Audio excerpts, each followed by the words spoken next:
Hi everyone, Cedric and I are back for another week. We're nearing the end of these. It's semi-final week in Super Rugby Pacific. Cedric, what happened last week? Roll the tape. Tell us how we landed So, here. so we had the Chiefs facing the Reds. High scoring game. The Chiefs ended up winning that one 43-21. Then we had the Hurricanes with the Rebels. It was do or die for the Rebels. And unfortunately, they did go down with the Hurricanes winning 47-20. Then we had the Blues hosting the Drua. Um, Talking to a lot of people, they had the Drua getting an upset actually, but I Mm. think at home, the Blues are just too good, and they showed in that game winning 36-5. And in the last game, Ella's Highlanders unfortunately went down to the Brumbies 32-16. Those were your It quarterfinals. was a valiant effort, I thought, from the Uh, Highlanders. Great, That first half, yeah, yeah, was a good first half. and great scrum, like very good. 8 penalties won. But yeah, I think it was hard at the start of the weekend thinking that it was going to be anything other than the top four progressing, which is what we ended up with. The Reds, Yeah. I thought, would have put in more of a performance against the Chiefs. I think you probably would have thought so, but yeah, the Chiefs that first half the Chiefs were just rolling like it was they just ran away from it and then ran away with it, sorry. But yeah, just too good, I guess, and they look like they could potentially go it away. But yeah, we're here to talk about that. So yeah, Yeah, that was probably the best 40 minutes or best set amount of time I'd seen from the Chiefs all season, where you're right, they looked like a championship winning team. Maybe not in the second yeah, 40, but that first yeah, 40 yeah. was But the pretty nuts. first 40, they were just too good. Clinical was definitely the word that came to mind. So the first game, cab off the rank this weekend, Friday night at the Garden, Eden Park. The Blues are hosting the Brumbies. Last time they faced each other at Eden Park, it was a particularly bad night at the office for the Brumbies. They went down 46-7 against the Blues. I think it was a record deficit.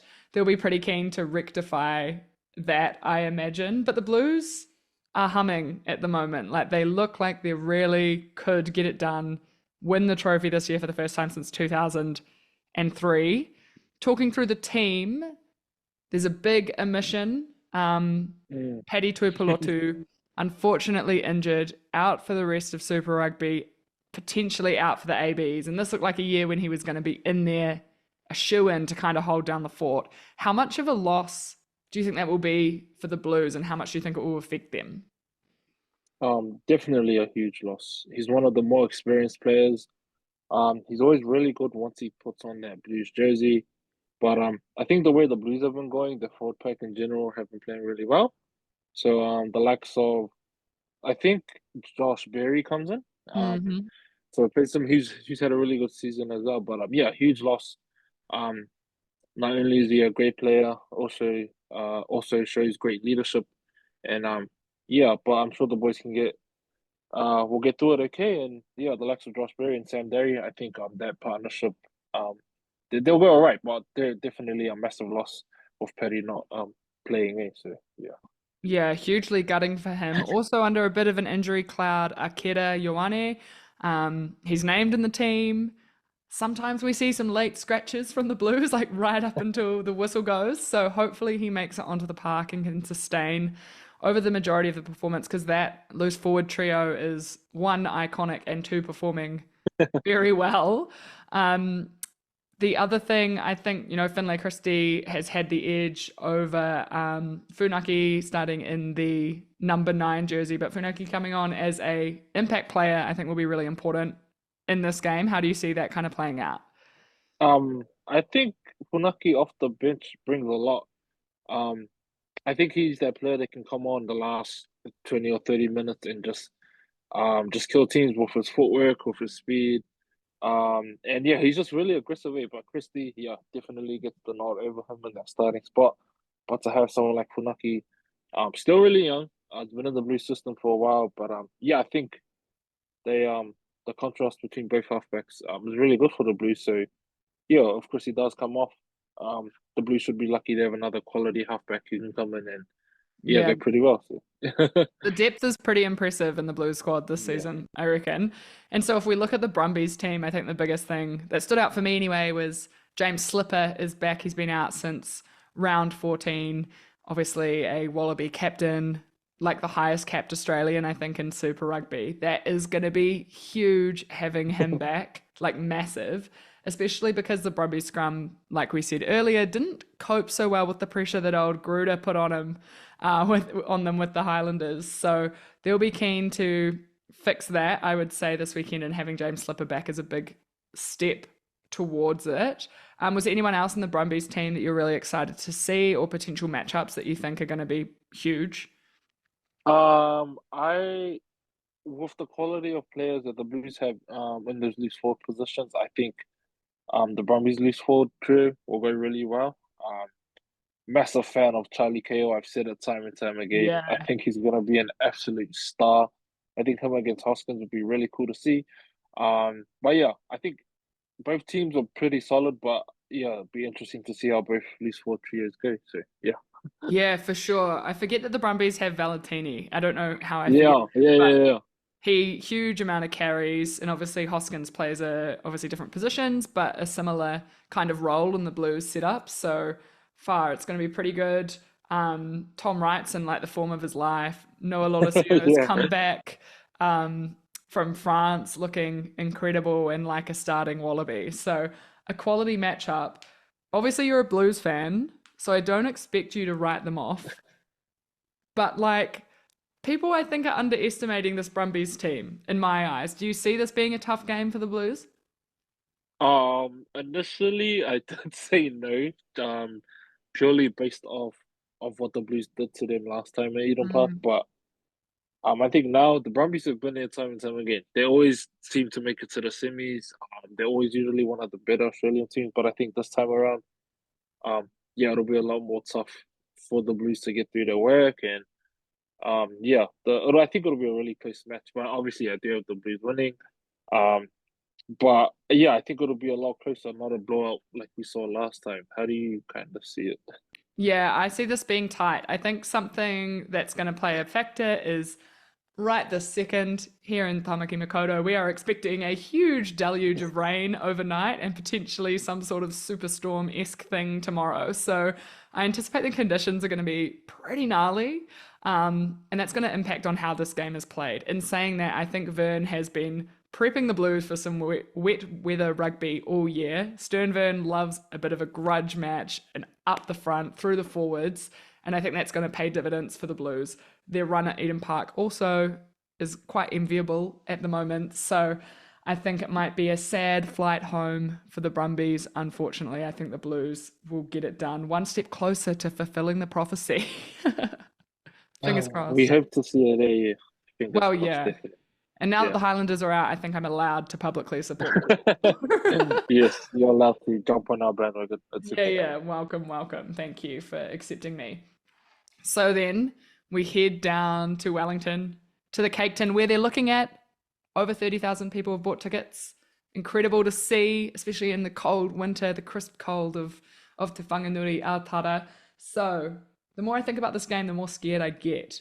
I think it's going to be super, super spicy. How do you think it's going to go down? What are you kind of excited to see?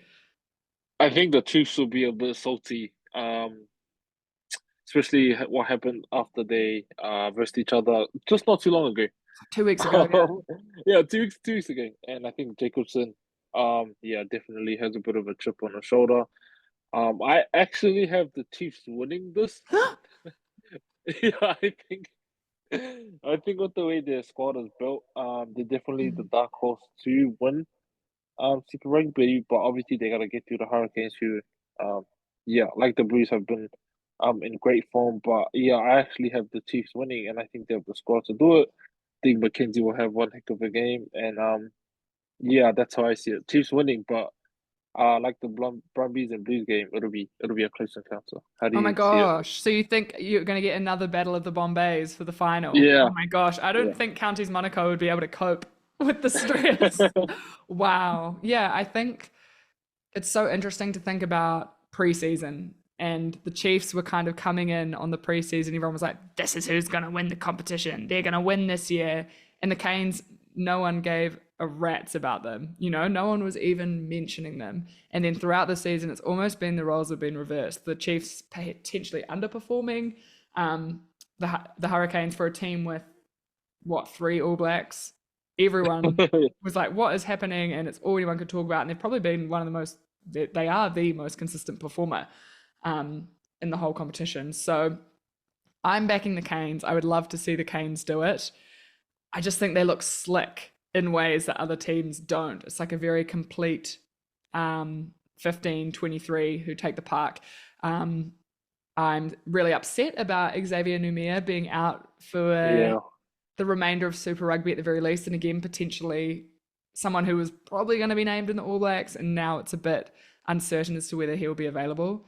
That's a huge loss. But on the other hand, Tyrell Lomax comes back this week from his bone bruise injury. So that's a really nice little pick-me-up for the Canes. One front rower goes, another comes in. I think the Chiefs, could it be third time lucky? Potentially. The other 2 losses literally wouldn't count if they got this one, you know? It literally wouldn't matter. But I just think the Canes are going to be too good. They're at home. I don't think you can discount the home field advantage. Brad Shields back starting, no Devin Flanders in the starting lineup. I'm very happy to see Ray Arce starting. Because he wasn't really a starter. Then he had that cracker game where he scored a hat trick, and now he's kind of forced Naholo out of the starting 15. And actually, it seems like Naholo's out of the starting 23. So I'm excited to see how he goes. I also saw something this week that Conrad Smith came out and said, Billy Proctor's my guy. He's surely in the All Blacks. And I think if you're getting that kind of seal of approval from one of the GOATs, that's exactly a confidence booster that he probably needs. So yeah, the Canes for me, home field advantage. But do I feel confident about any of my calls going into this weekend? No, but that's a nice change from last weekend where, it was a little bit like we're just waiting for the semis. Does that reflect badly on the competition potentially, that it just feels like we're really getting going and it's the semifinals? I think maybe because these 4 teams were obviously the top 4 teams that were right throughout the competition, and it kind of seemed like no one could really stump them in their position. It seemed like they were just cemented in the top 4, and everyone was like, okay, these are the top 4 teams that are already going to go through the semi. I think by round 10, I was like, oh, it's probably going to stay like this. Throughout the whole way, and it did. But I did have the Highlanders stumping the Brumbies, but just the Brumbies were a bit too good. But in terms of this game, I think I'm a lot more anxious for this game than for the Blues and Brumbies game because, like you said, it could go either way. You do have the Canes winning, but you don't know how it will go. And the matchup that I'm really keen for is in the loose forwards, just like the Blues and Brumbies game, like I stated. Yose Lakai and Shields versus Finau, Satiti, and Jacobson. I think that's gonna be one hell of a battle. And for the Hurricanes, they have so much depth that they have Devin Flanders on the bench, who has been amazing this season. So I think that matchup gonna be really good. And I think the Chiefs have been really happy with how Wallace Satiti has been playing. They should be. Yeah, he's been amazing for them, and it's really cool to see him getting all the recognition in the playing time. And for him to start in a big game like this, just shows how well he's been performing. But Chiefs still win this close. The depth is wild because Flanders is on the bench, but as is Karifi, and that's just or Brad Shields sometimes is on the bench, and he's their captain. You know, like how is there loose forward depth like that, and how are they all so competitive that your captain's potentially on the bench? But maybe where the Hurricanes are like South Africa, we're bomb squatting it. It's like a whole a whole thing. I think you're right that the loose forward trio matchup is super spicy, and I think it's because potentially you're looking at people playing for their All Black spot. I've been on the train that I don't know if Jacobson makes it this year. If he does, I don't know if it's as an 8 or a 7, you know? So him lining up against Lakai, who's maybe on the fringe of getting in, or going in as a bit of a bolter. Um, yeah, that's going to be very, very interesting. And like you say, I think Jacobson's probably got a few grievances that he wishes to settle in this game. So I imagine he might be like Sam Cane in that Ireland test, just one man train, knocking people left, right, and centre. So yeah, big weekend. So just to clarify, I'm picking Blues, Canes. You're picking, I'm picking the Blues and the Chiefs to go through to the final. So yeah, and that's just because you want to see a final at Eden Park. definitely, and because I think the Chiefs can do it, but it'd be cool to have a final here home at Eden Park AC. Yeah, that's why I have Definitely. it. Definitely. So, a couple of other things that have come up since we've last met and spoken on camera. Probably the biggest piece of news, we've had a defection, another defection to league, this time from Australia. Carter Gordon, part of the wash up from the Rebels going under, is that he has signed with the Gold Coast Titans in the NRL. I need you to explain to me what this actually means as someone who is a fan of league. Are the Titans any good? Where does he fit in positionally? How do you think he's going to find the switch, I guess? Um, I think I think he fits in pretty good with the Titans. In terms of how good the Titans are right now, um, I do know they're near the bottom of the table. The NRL has 17 teams. I think they're like 16 to 15. Mm, Uh, but with the way Carter Gordon plays, I think yeah, he'll slip in really good. In league, it's a lot about attacking, a lot about it's running football, not so much kicking. So I think he'll fit right in well. He's actually quite a big first five, so I think the huge. physicality, yeah, and the fitness he won't have a problem with. Um, I think the only thing he'll have to adapt with over time is the speed of the NRL. It is quite a fast sport. The props in the NRL usually transfer to like loose forwards or backs when they play rugby union. So it just shows how quick and how fit these players are. But in terms of him making a smooth transition, I think yeah, I think he'll be fine. So yeah. Mm. What do you think this means for the number 10 position in Joe Schmidt's squad? Is this a signal of where he's probably looking? Is it Lolacios to lose? What do you reckon is going to happen? Yeah, I think because after Noah Lolaci's little stint overseas, he came back a lot more mature. And yeah, he just took this Brumbies team. Um, just I didn't think we saw them being this good, especially with the players they have around them. But yeah, the whole team has been playing well. Um, he must have been pretty angry he wasn't named in a few Australian teams, especially during the Mm. World Cup. But yeah, I think it's Noah's team, and I think Donaldson from the Force will probably snag the other 10 jersey if he can. So yeah, well, what do you think about this? Yeah, I think it's. I don't think he would have signed unless he'd had an indication from Joe Schmidt that he wasn't the guy.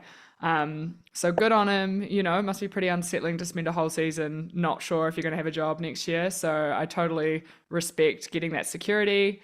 I'm excited to hear how he goes. I probably won't be watching because I don't watch much league. He's also really young, so like it's a 2 year deal. He could come back, Yeah, definitely. same as Louis Rissamet to the NFL. You know, he can go try it. What's the harm? And we were talking earlier. You see it in women's rugby at the moment that lots of the women are playing like Opiki and Black Ferns, or sorry, Opiki, and then going and doing a seasonal league and then coming back just because of the way the seasons are set up. And obviously, it's not the same. You can't really do both in one year, but in the men's. But I think there's definitely scope for people to be a bit more transferable. Obviously, you pick up a lot of skills. So yeah, good on him. It'll be interesting to see where the rest of those Rebels players end up. There were rumours of Taniela Tupou to Leinster at one point, so Yeah. we shall see. Something else that I saw in the news that I think worth talking about. We've already mentioned him once. We'll do it again. Conrad Smith, Mans is in Taranaki after COVID, having to leave France. He's taken up refereeing. He's been reffing some schoolboy rugby. He's been reffing some women's rugby, and I just think, what a great! Imagine turning up to your like Saturday morning club game, and your ref is one of the greatest centers of all time. Like, how would you even react to that? I think yeah, I think it's pretty fun, and it's pretty cool that he has decided to take up riffing. Being that he seems like such a genuine and nice guy, I don't think a lot of people will try to argue with him if he did Yeah. make like a bad call. I'd just be like, oh, if Conrad said it was a turnover, if he said it was a penalty, I guess it is, and then I told him to walk off. But for to see him, refereeing, it's really cool. So yeah, Yeah, I would trust him. That man's also a lawyer, so I'd be like, you're probably right, to be honest. You're right, I'm wrong. yeah, Literally. Um, and the other thing, you're the under 20s specialist. It's been a bit of an upset in some of the international under 20s results this week. England, who I believe were the under 26 nations champions, have lost a game to a tier 2 nation in Georgia. What does this mean for, I guess, rugby generally, but also maybe moving into the under 20 championships, which is later this year, the Worlds? yeah, yeah. I think England must have gone into it. Definitely like just taking the game lightly, being that they are the Six Nations champions, probably one of the favorites to win the under 20 world champs. And yeah, Georgia just capitalized and won the game. But Georgia, the under 20 team have been good for a while. I think last year they did beat the South African under 20 team. We know how good the national team are, and a lot of people are saying they should join the Six Nations. Mm, Um, but yeah, I think it was really cool, and I think at under 20s level anything can happen. Um, so that game I'm not too like, oh, what a shocker. It's just like, oh, these boys are still really young. mm. It's only under 20s comp, so yeah, I think it's really good for rugby to see something like that happening. Yeah, definitely. And if we can see it at under 20s, we definitely can see it as we get to those kind of national level comps. So rugby is in good hands. Rugby is in good hands.